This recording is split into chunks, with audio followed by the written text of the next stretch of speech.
আমি যদি 2020 চনলৈকে চাওঁ যেটো সরকার আগত চলি আছিল এই সময়লৈকে কিন্তু অস্ত্রধারী সংগঠন জঙ্গলত আছিল প্রমোদ বড়ো ডাঙরিয়ার নেতৃত্বত গোটেইখিনি জঙ্গলত থকা অস্ত্রধারী সংগঠন ওলাই আনা হল তৃতীয়বাৰ শান্তি চুক্তি কৰা হল অসম সৰকাৰ আৰু মানে আমাৰ ভাৰত সৰকাৰেৰ লগত সকলোৱে এতিয়া অবগত হৈছে যে প্ৰমোদ বড়ো ডাঙৰিয়া এটা স্ট্যান্ড দিছে মিন্স নো মোৰ ভায়োলেন্স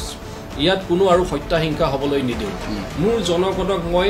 শান্তিত ৰাখিব লাগিব আৰু সৰকাৰ হিচাপত হেতু মোৰ দায়িত্ব মাই ৰেসপন্সিবিলিটি আৰু দুটা সংগঠনকে এটা অলমোস্ট আমি সকলোৱে জানো যে বাৰ্মা বৰ্ডাৰৰ পৰা তেখেতলৈ ঘূৰাই আনা হৈছে এটা সংগঠনক ভূটানৰ পৰা ঘূৰাই আনা হৈছে এণ্ড দে তেখেতসকলে আকৌ সাৰেণ্ডাৰ কৰিলে নিৰ্বাচনী বতাহ বলিছে প্ৰমোদ বড়ো নেতৃত্বাধীন বিটিআৰ চৰকাৰৰ এই সফলতাৰ পৰৱৰ্তী সময়ত আকৌ 5টা বছৰ সফলতাৰ বাবে উইলছন হাজদা ডাঙৰীয়াৰ দৰে যিসকল নেতা ওলাই আহিছে সেই সকল নেতাৰ সৈতে আমি কথা পাতিবলৈ চেষ্টা কৰিছো বিভিন্ন সময়ত ইউপিপিএলৰ সেই নেতাসকলৰ সৈতে আজি উইলছন হাজদা ডাঙৰীয়া আমাৰ সৈতে আছে আৰু খুব এটা ভাল লগা মুহূৰ্ত বুলি এইভাবেই ক'ব লাগিব যে মনোনয়ন দাখিল কৰিলে তাৰ পিছত যি জনসমুদ্ৰ আপোনাৰ প্ৰতি ৰাইজৰ যি সমৰ্থন সেই সমৰ্থনৰ পিছত প্ৰমোদ বড়ো ডাঙৰীয়াৰ নেতৃত্বত আকৌ এবাৰ ইউপিপিএলৰ চৰকাৰ হ'ব এই কথাটো ৰাইজে হয়তো ভাবিব পাৰে আপুনি হয়তো ভাবিছে আৰু মনলৈ যিখিনি কথা আহিছে এই মুহূৰ্তত কেনেদৰে অৱগত কৰিব বিচাৰিব মই সৰ্বপ্ৰথমেতো প্ৰমোদ বড়ো ডাঙৰীয়া দেৱকে ধন্যবাদ জ্ঞাপন কৰিব খুজিম কাৰণ তেখেতে নেতৃত্ব দিয়াৰ পিছত ইউপিপিএল দল চৰকাৰত আহিব পাৰিলে চৰকাৰত অহাৰ পিছত যি ধৰণে জনসেৱা আগবঢ়াব লাগে আমাৰ সকলো ৰাইজক যি ধৰণৰ সেৱা যত্ন আগবঢ়াব লাগে ইয়াত যে আমি বিভিন্ন জাতি জনগোষ্ঠী বসবাস কৰোঁ এইটো প্ৰথমবাৰৰ বাবে বহুত কেইজনে আমি গম পালো যে ইয়াত 26খন জাতি জনগোষ্ঠী বসবাস কৰে তাৰ আগত আমি কিন্তু এইখন বহুতে জনা নাছিলে যে ইয়াত কেইটামান কিমান জাতি জনগোষ্ঠী ইয়াত বসবাস কৰে আৰু এইটোৱে প্ৰমাণিত কৰিছে যে প্ৰমোদ বড়ো ডাঙৰীয়া দেৱৰ সঁচাকৈ প্ৰত্যেক জাতি জনগোষ্ঠীৰ প্ৰতি এটা সন্মান আছে ইয়াত বসবাস কৰা বিটিআৰ অঞ্চলত বসবাস কৰা 35 লক্ষ জনসাধাৰণক যেটো সেৱা আগবঢ়াব লাগে সকলো জাতি জনগোষ্ঠীক যে সন্মান জনাব লাগে সকলো জাতি জনগোষ্ঠীক যে এটা স্থান প্ৰদান কৰিব লাগে মান্যতা প্ৰদান কৰিব লাগে সেইখিনি কথা স্পষ্টভাৱে ওলাই আহিছে আৰু সেই মৰ্মে তেখেতে প্ৰত্যেকটো জাতি জনগোষ্ঠীৰ নেতৃবৰ্গৰ লগত বহি তেখেতসকলৰ কি উজৰ আপত্তি আছে কি সমস্যা আছে কি দাবী দাৱা আছে গোটেইখিনি কথা জানি তেখেতে প্ৰত্যেক জাতি জনগোষ্ঠীৰ কাৰণে এটা ভিজন ডকুমেণ্ট ওলাইছে এইটো পোন প্ৰথমবাৰৰ বাবে আমি কোনো ষ্টেট ৰাজ্য হিচাপেও দেখা নাছিলোঁ কোনো মানে দেশ হিচাপেও দেখা নাছিলোঁ ইভেন কি বিদেশৰ কথাও মই নিজেও মানে অলপ সাৰ্চ কৰিছোঁ কোনবাই তেনেকৈ ভিজন ডকুমেণ্ট উলিয়াইছে নেকি মই পোৱা নাই মানে কমিউনিটি স্পেচিফিক যে মই এটাৰ মানে দেশৰ কিমান জাতি জনগোষ্ঠী বসবাস কৰে এই কোনো এটা চৰকাৰে তেনেকা পদক্ষেপ গ্ৰহণ কৰিছে নেকি যে মই প্ৰত্যেকখন জাতি জনগোষ্ঠীৰ কথাটো মানে জানি লওঁ বুজি লওঁ বা তেখেতসকলৰ কাৰণে এটা ভিজন ডকুমেণ্ট প্ৰিপেয়াৰ কৰি দিম যাতে তেখেতসকলে এটা দিশা পায় যাতে এটা ডিৰেকশ্যন পায় তো হেতু মই আচৰিত হলো যে কাউন্সিল লেভেলত থাকি সাধাৰণ এটা কাউন্সিল লেভেলত থাকি তেখেতে যে ইমান ডাঙৰ কথা যে চিন্তা কৰিছে আৰু সেই তেখেতৰ মহত্ব তেখেতৰ যেটো মানে চিন্তাধাৰা তেখেতৰ প্ৰত্যেকটো জাতি জনগোষ্ঠীৰ প্ৰতি যেটো তেখেতৰ এটা উদাৰ ভাৱ মনোভাৱ কোনো ভেদাভেদ নৰখাকে হেতুৱে সঁচাকে বহুতৰ অন্তৰ জয় কৰি পেলাইছে এই ইউপিপিএলৰ যেটো নিৰ্বাচনী গীত সেই গীতটো মই শুনিছো প্ৰতিটো জাতি জনগোষ্ঠীৰ কথা কোৱা হৈছে যে বিটিআৰৰ প্ৰতিটো জাতি জনগোষ্ঠী কেনেদৰে আছে প্ৰতিটো জাতি জনগোষ্ঠী যে কিমান আছে সকলোবোৰৰ খামৰি কেনেদৰে আগবঢ়াৰ যেটো এটা পৰিকল্পনা সেই নিৰ্বাচনী গীতটোত কিন্তু সেই কথাকেইটা আছে আপুনি হয়তো এই মানে নিৰ্বাচনী গীতটো প্ৰস্তুত কৰোঁতে আপুনি হয়তো জড়িত হৈ আছে বা আপোনালোক প্ৰতিগৰাকী জড়িত হৈ আছে প্ৰতিটো জাতি জনগোষ্ঠীৰ কথা সেই গীতটোৰ মাজেৰে কিন্তু আপোনালোকে প্ৰকাশ কৰিছে মই সেইটোও শুনিছোঁ খুব ভাল লগা এটা অনুভৱ গতিকে এই জাতি জনগোষ্ঠীক লৈ আগবাঢ়ি যোৱাৰ যেটো এটা আপোনালোকৰ সংকল্প ইউপিপিএলৰ ইতিমধ্যে প্ৰমোদ বড়ো ডাঙৰীয়াই দায়িত্ব গ্ৰহণ কৰিলে তাৰ পাছত চৰকাৰ হ'ল প্ৰমোদ বড়ো ডাঙৰীয়া মুখ্য কাৰ্যবাহী বিষয়া হিচাপে দায়িত্ব গ্ৰহণ কৰিলে গতিকে বিটিআৰৰ যেটো সামগ্ৰিক উন্নয়ন শান্তি ঘূৰি আহিছে বুলি কোৱা হৈছে গীতটোত আপোনালোকেও ভাষণত কৈছে সেই দিশবোৰক লৈ আপুনি কি কয় আমি যদি 2020 চনলৈকে চাওঁ যেটো সরকার আগত চলি আছিল এই সময়লৈকে কিন্তু অস্ত্রধারী সংগঠন জঙ্গলত আছিল প্রমোদ বড়ো ডাঙৰীয়াৰ নেতৃত্বত গোটেইখিনি জঙ্গলত থকা অস্ত্ৰধাৰী সংগঠন ওলাই আনা হল তৃতীয়বাৰ শান্তি চুক্তি কৰা হ'ল অসম চৰকাৰ আৰু মানে আমাৰ ভাৰত চৰকাৰৰ লগত তাৰ পিছত আমাৰ চৰকাৰখন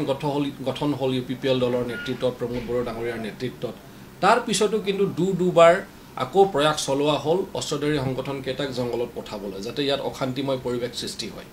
কিন্তু ভাল পাইছো আৰু সকলোৱে এতিয়া অৱগত হৈছে যে প্ৰমোদ বড়ো ডাঙৰীয়া এটা ষ্টেণ্ড দিছে মিন্স নো মোৰ ভায়োলেন্স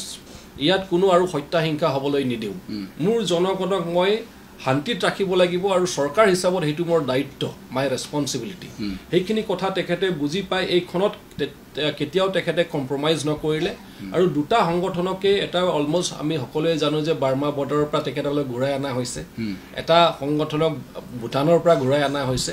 এণ্ড দে তেখেতসকলে আকৌ সাৰেণ্ডাৰ কৰিলে তো এইখিনি কথাই স্পষ্ট কৰে যে সঁচাকেই প্ৰমোদ বড়ো ডাঙৰীয়া এজন দূৰদৰ্শী নেতা এজন তেখেতে জনদৰদীয়া এখন নেতা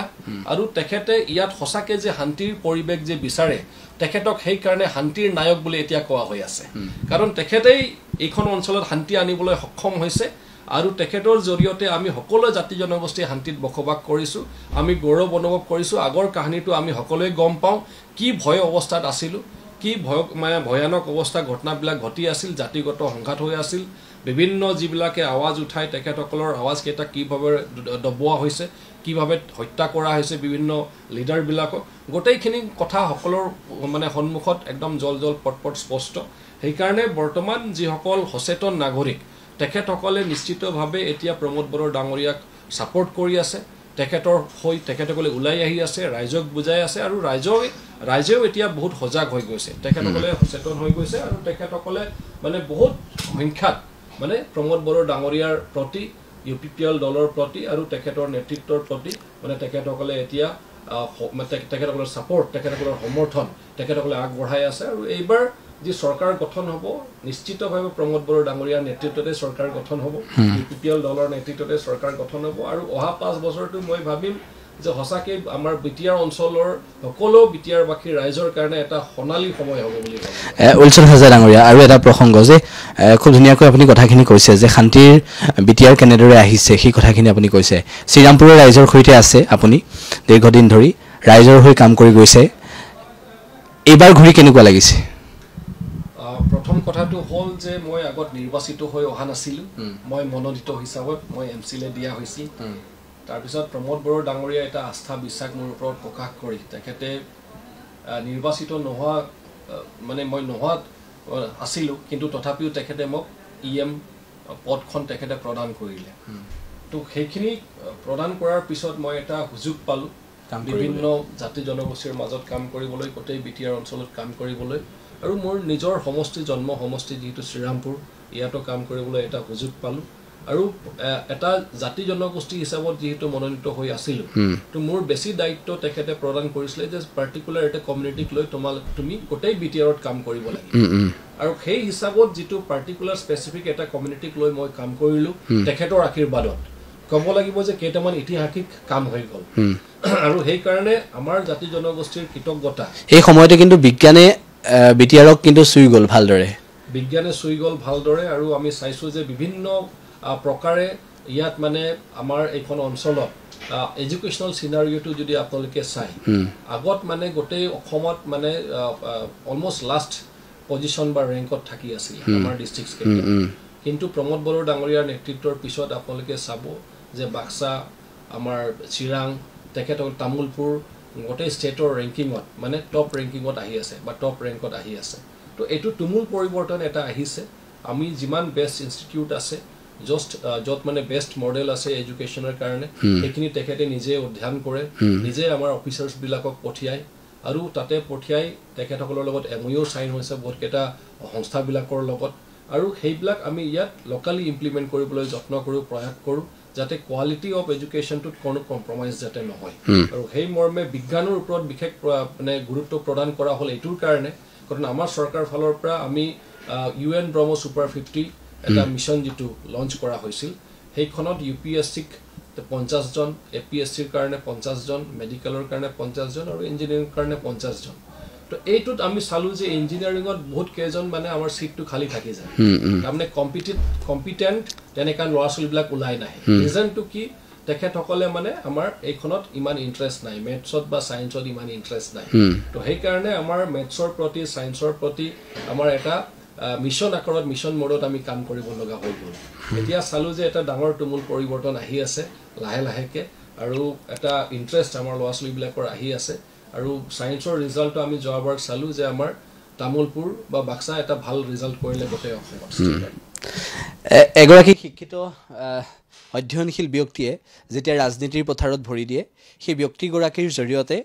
সমাজখনৰ সংস্কাৰ সাধন কৰাটো কিমান দূৰ সম্ভৱ হয় সেয়া ইতিমধ্যে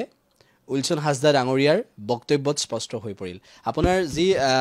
অধ্যয়ন পিপাসু এটা মন আপোনাৰ যি মানে সমাজখনক আগবঢ়াই নিয়াৰ মন সেই মনটো সদায় থাকক আৰু ৰাইজে কাম কৰিবলৈ সুযোগ দিব এগৰাকী যোগ্য ব্যক্তিক ৰাইজে কাম কৰিবলৈ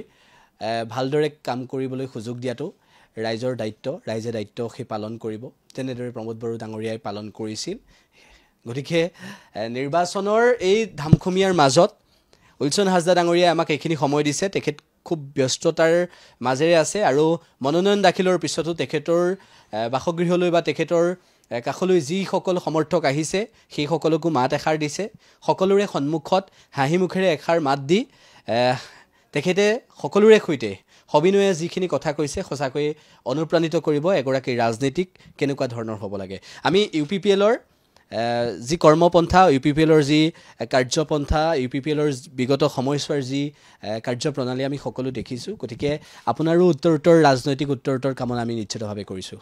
যিকোনো খবৰৰ বাবে যোগাযোগ কৰক 7099017330 লগতে 7099017110 নম্বৰত